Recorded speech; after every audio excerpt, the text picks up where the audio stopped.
So one of the scariest things that new photographers talk about all the time is shooting in manual mode. And today, I just want to shoot a little video on showing you that it's not that scary. So a few things you'll need to gain confidence as a new or novice photographer in shooting in manual mode. First, a DSLR or a mirrorless camera of any sort. Two, you'll want a well-lit area. So a lit area such as the outdoors here or a well-lit room.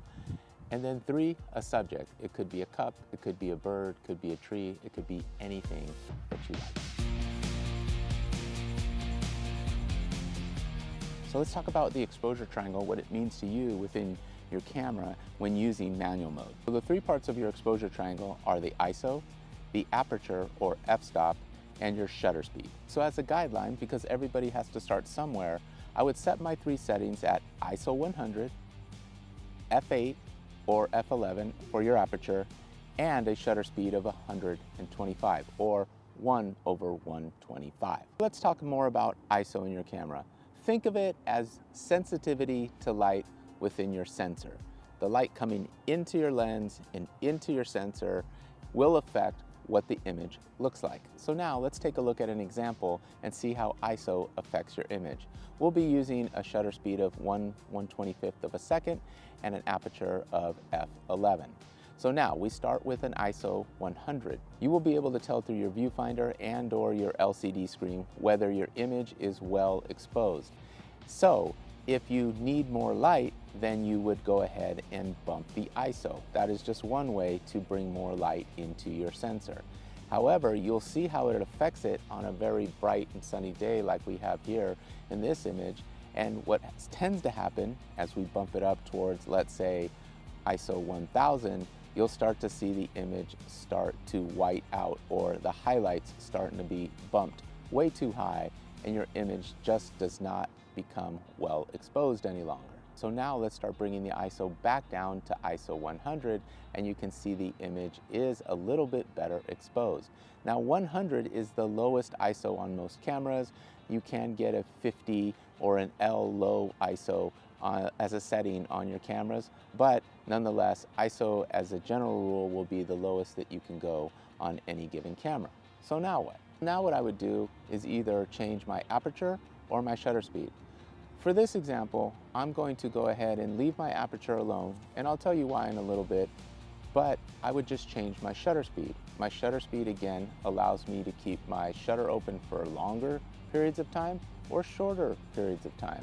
You can go all the way from, let's say, 30 seconds, which you can keep it open for longer, but that's not going to help us here. Or you want a faster shutter speed.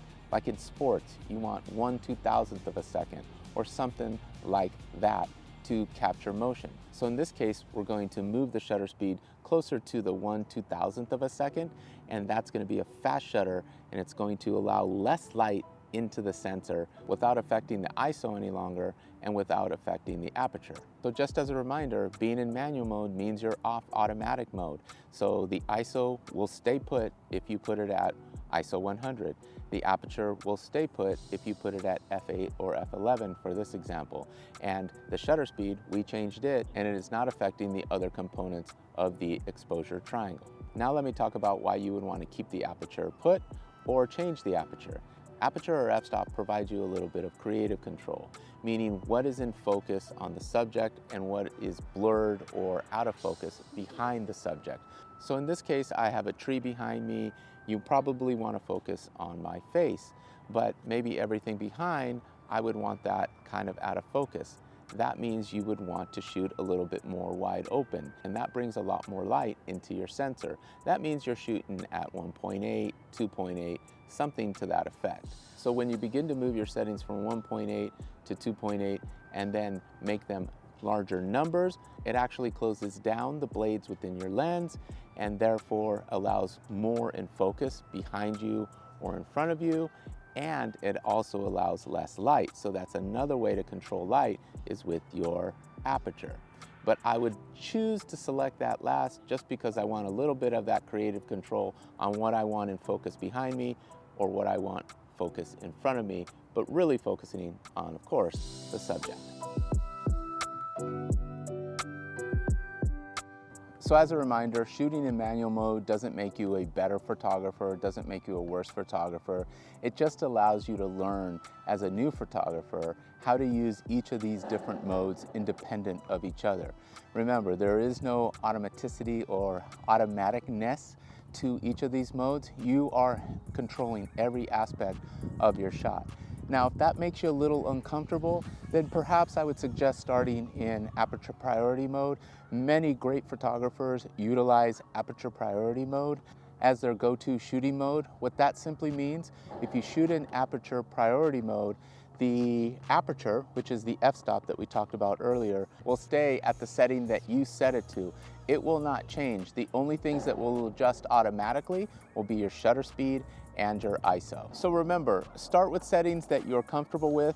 Again, as a suggestion, start with a shutter speed of 1/125th of a second, an f-stop or aperture of f8 or f11, and an ISO of 100, and then change the different modes or the exposure modes independently of each other.